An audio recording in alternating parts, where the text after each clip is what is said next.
Hello legends, anywhere, anytime. This is Zach of SomeDudePlays.com, just some dude who likes to play video games, and we are now on part 106 of Fire Emblem Three Houses Blue Lions, and we are just on the end cutscenes for chapter 11 because we're basically at the end of part 1 now.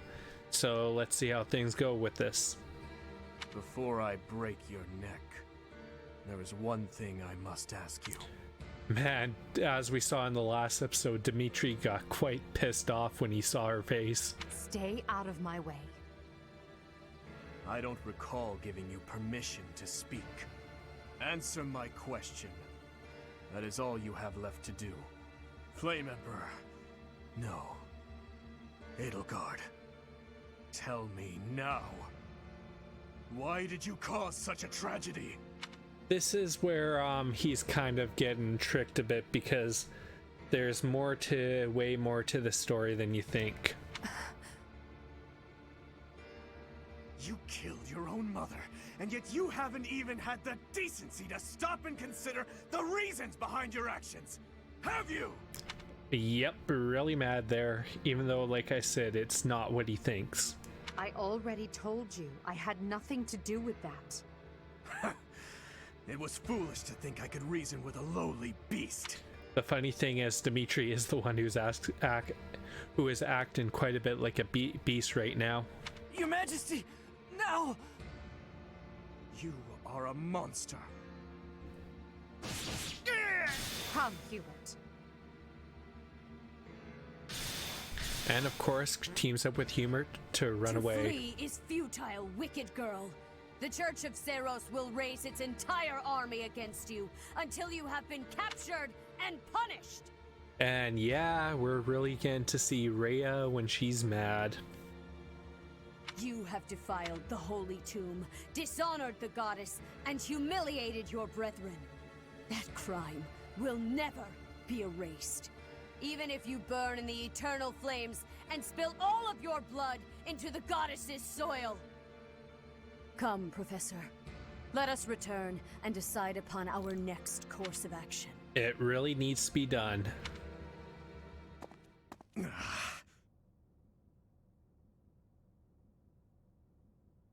Are you okay? We weren't able to defeat her. Your Highness. I will kill Edelgard with my own hands. I swear it. You still need to find a bit more information, but he's quite blinded by his hatred and his thirst for vengeance. Let's return to the monastery, Professor. It is clear what must be done. Partially. So, he's finally shown his true face. And that's a lot what Felix was talking about when he called Dimitri a beast and a boar. The same Dimitri I've seen once before. A beast who loves spilling blood. You're wrong. I'm sure of it. There has to be an explanation. I knew he'd been carrying the burden of that tragedy. I understand his thirst for revenge. His family and closest friends, all massacred right in front of him. But it still doesn't add up. There must be more that we don't know.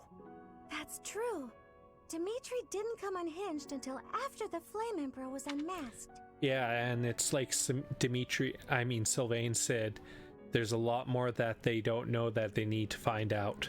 You don't think there's some connection between those two, do you? Oh, there definitely is, as we found out. The leaders of the church have misused its creed to fulfill their true desire, to rule the world. They have fooled the people of Fodlan. Long ago, they divided the Empire to create a kingdom, and then divided that kingdom to create an alliance. Well, that actually wasn't the church's plan, it's just how things worked out. We already caught a glimpse of whose plan that was. They did all of this to make the masses bicker amongst themselves. They caused instability in order to reinforce their own authority. They gathered gold and lived in extravagance. How? by preying on the devotion of those who wished for the goddess's salvation. And as I understand, it's not quite like that. Those corrupt hypocrites cannot lead Fodlan to true peace. Their foul belief system must be torn asunder so that true wisdom may finally prevail. And so, I have decided, by order of the Adrestian Emperor, Edelgard von Hresvelg, the Empire hereby declares war on the Church of Seros. Yeah, wasn't the best speech she could have done. I cannot believe it. Let us recount the situation as it stands, Professor. After you returned from the Holy Tomb, the Adrestian Empire declared war upon the Church of Seros, as well as our allies. Yep, declared war. Edelgard demanded her own father relinquish the throne, and then assumed the position of Emperor. Wow. She has deemed the Church of Seros to be an evil of this world, and is calling upon the people of Fodlan to help her tear it down. And she's still being played like a fool by those who work behind the scenes. I must discuss our response to this declaration with the Archbishop after the Knights return from their investigation. Until then, watch over the students. See that they remain calm. That shouldn't be a problem.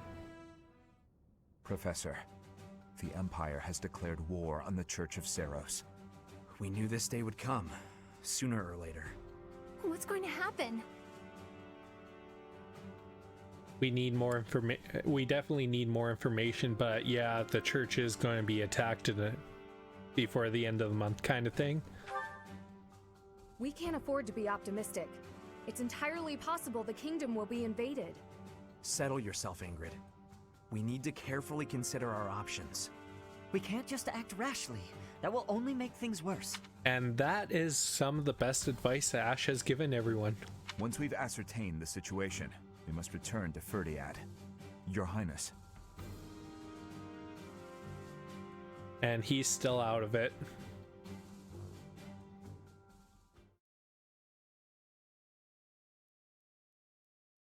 Part 1. White Clouds. Lone Moon. To war. The last part of part 1.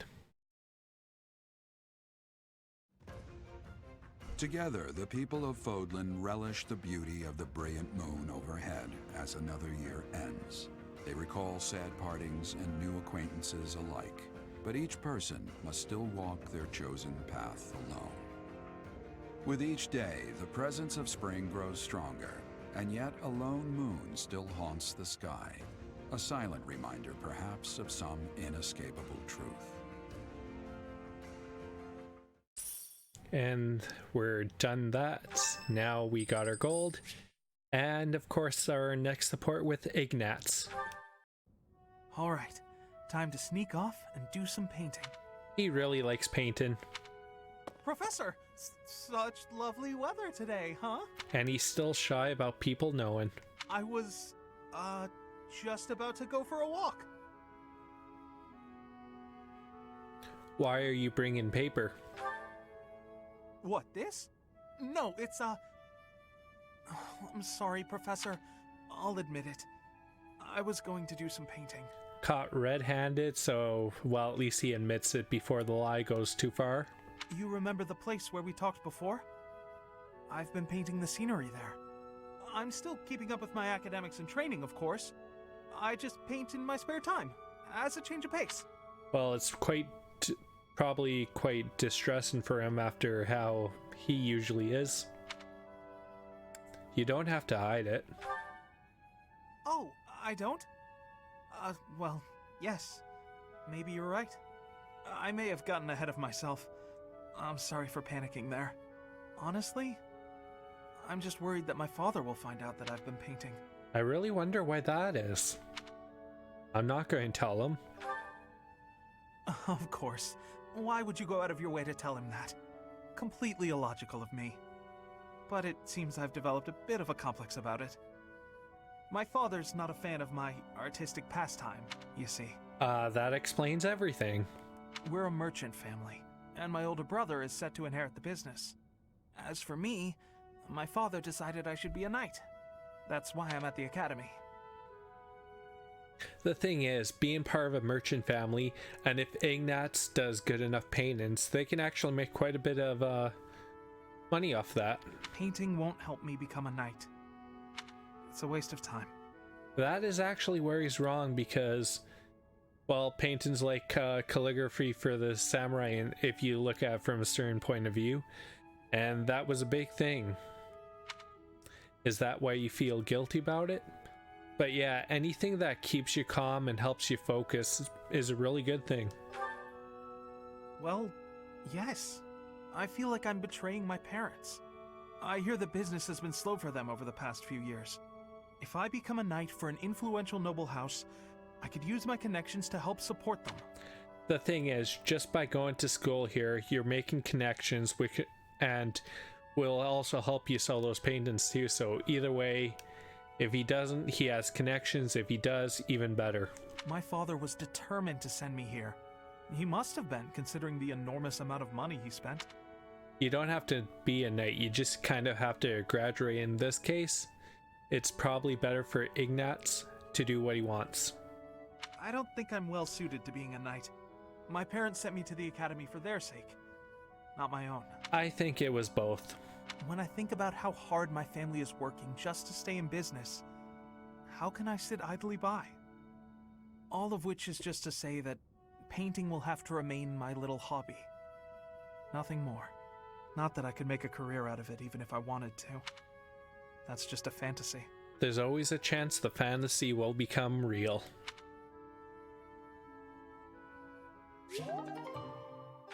Yeah. Okay.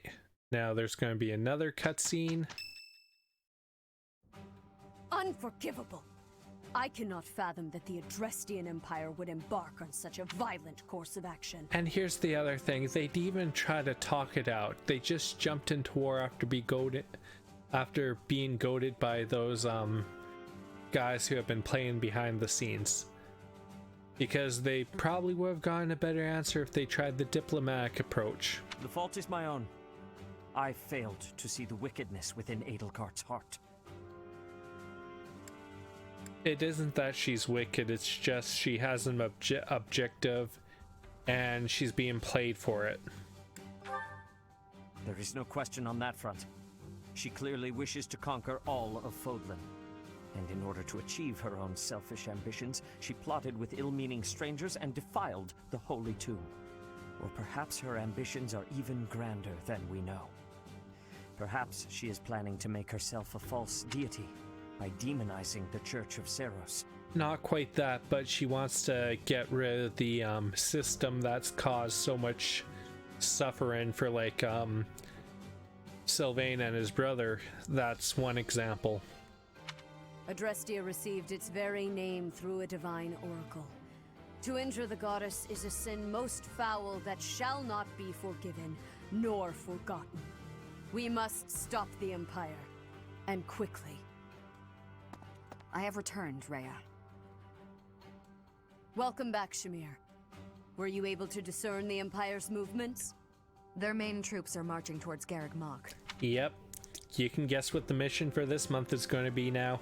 It is said that they will join forces with Edelgard's army and arrive within 2 weeks.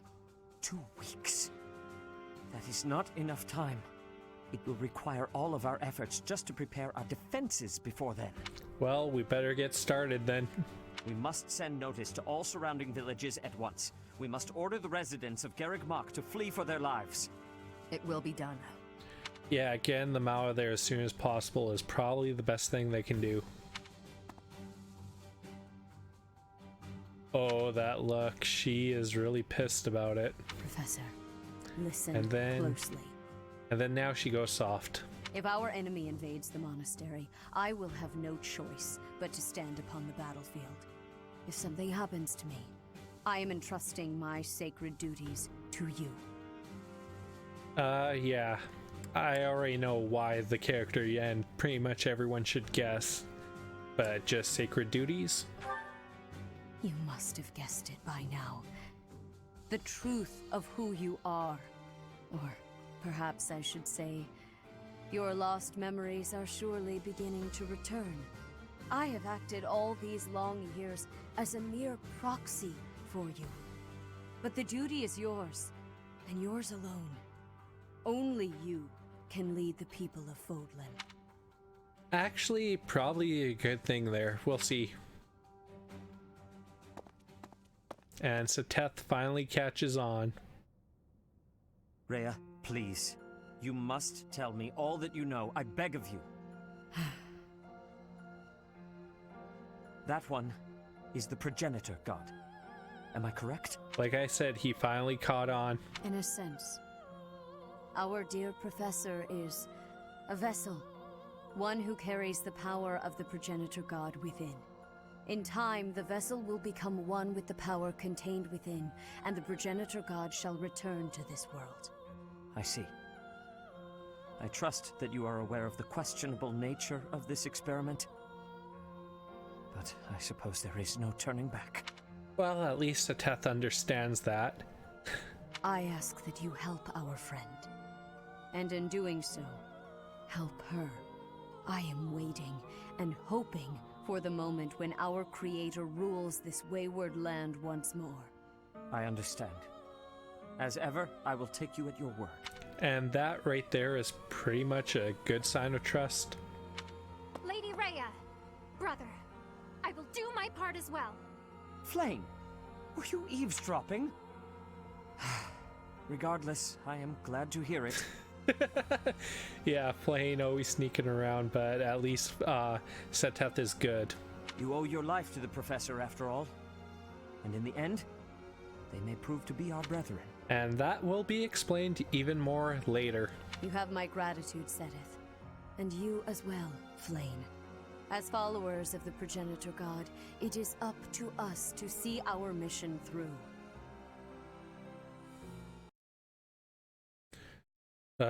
Now it's time to get into the free day. And of course, I'll do a lot of stuff in there, but for certifications, nowhere near enough to choose any of these.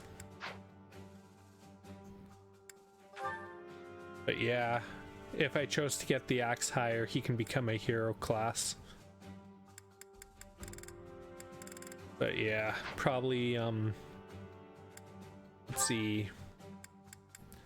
I'll wait, because if I can turn him into yeah, who knows. Still not 100% sure what to do with Byleth. And okay, so to needs to brawl into A rank, in which he'll get here. Ash. He needs to raise his bow up there. Yep. And maybe I'll bring his lances up one more. Well, Sylvain, he needs axe and flying, so I think I know what I'm going to set up for him. And wow. Mercedes is all ready to go into Gremory class. Ingrid. I just need to get Ingrid's lance up and we'll be good. So it's going to be a fight to see who goes where. Now let's explore. So what I'm quickly going to do is I'm just going to warp to where Gilbert is here.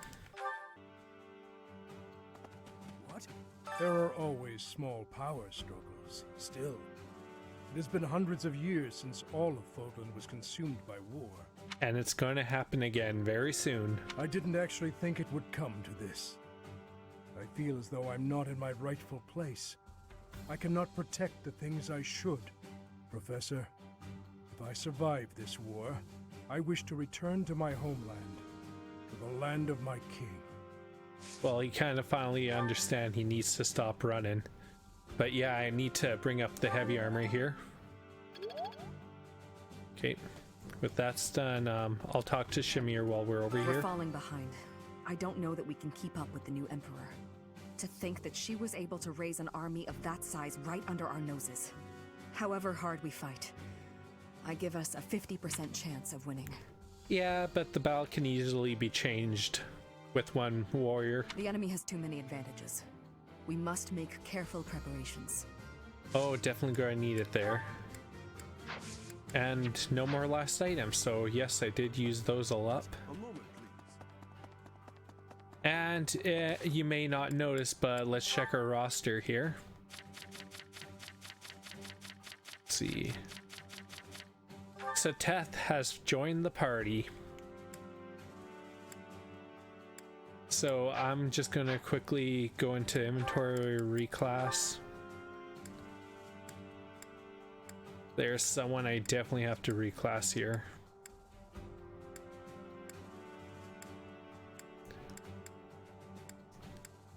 Okay. Yeah, he can go back to Noble. If it bet Because I am going to need to raise him up. Battalions, let's see what he has. Good, got another battalion there. So while I'm over here, I'll have a quick chat with Cyril and look at the graveyard, and then we'll go to floor 2. It's my job to protect Lady Rhea. I've got to do it, and I got to do it as best I can. And if that means I got to die for her, then I will. How could Edelgard treat Lady Rhea like she's the bad guy? She's never been anything but nice to everybody. She's been lied to. I just don't get it at all. Yeah. Well, most people don't understand that Edelgard is being played like a puppet. And if you're paying attention to some of the past cutscenes, you can clearly see it. So I'll finish talking to everyone up here. Now let's talk to Rhea first. How are you, Professor? Any new changes to report? With the Imperial army drawing near, it is most vexing that we cannot relax and converse as we once did. Yeah, so one thing I'm going to bring up is this is your last chance, as long as before you merge with Seteth, that you got B support to get an A rank with Rhea. That does affect the ending. Thankfully, you have the divine protection of the goddess on your side. Please try to listen carefully for her voice. Yep, and for the support points, just say, I will try. May the goddess's voice reach you. Yeah. Yeah, things are getting quite serious. You know what? I'll do something quickly here. Well, I'll talk to Seteth in the next video. The mastermind behind the attacks on the monastery was Edelgard? Wow. Doesn't make much sense though, does it? There would need to be all sorts of territories and groups tangled up in this sort of mess. I'm gonna stop. I don't really have the head for this political stuff. Mostly I'm worried about my old opera company. I wonder what's happening in the capital right now. I hope they're safe. Yeah, so like they said, politics. I really don't like the politics, but in this case, there's more than they think going behind the scenes. So hopefully at the end of this free day, I'll have my A+ ranking for professor level. So Edelgard, the one who calls herself the Flame Emperor, was connected to those strange beings. Yep. The Imperial Army might be using even more terrifying methods than we know. You had better be cautious, Professor. Any amount of carelessness might prove to be our undoing. Well, as we understand, yes, they are, but yeah, if I was Edelgard, I would have just done my best to take them out myself instead of having them play me like a fool. But of course, she can't confirm or deny the information given. The Holy Tomb held many crest stones. This is the first time I've heard of crest stones being hidden away in such a place. But more importantly, I'm interested to know the Empire's aim. Why would their army desire crest stones? There is power there, yes. And yet... And he should have a eureka moment here. I must think on this. The crest stones lie at the heart of the events surrounding Conan Tower and the chapel as well. And of course, the crest stones somehow transform those traitors and their captives into demonic beasts. Could that possibly be their aim? And there's the eureka moment. The Empire's army may well plan to use crest stones to create demonic beasts. And we know how much of a pain those guys are. Now let's go have a chat with Alois. To think. To think Edelgard was somehow connected to the captain's murderer. Well, perhaps it's pointless to get upset about the past. My duty now is to prepare for battle. Well, he is angry about it, but he knows he'll get his chance soon. We're depending on your strength, Professor. Crush our enemies. I'm dependent on you. Captain, I hope you're watching. We will protect Garreg Mach. And now faculty training with Heavy Armour again. There you go. Practice yields results. Yeah, so what I'm going to do is I'm going to end this part right here. And when we come back for part 107, we'll finish off our activities, talk to everyone, and I'm pretty sure I'm going to have to do some fishing to get to the A+ professor ranking, but I shouldn't have problems doing that. So this is Zach of SomeDudePlays.com. If you like the video, hit that thumbs up button, ring that bell, subscribe, comment, and visit SomeDudePlays.com. So remember, we are all legends, and have a great day.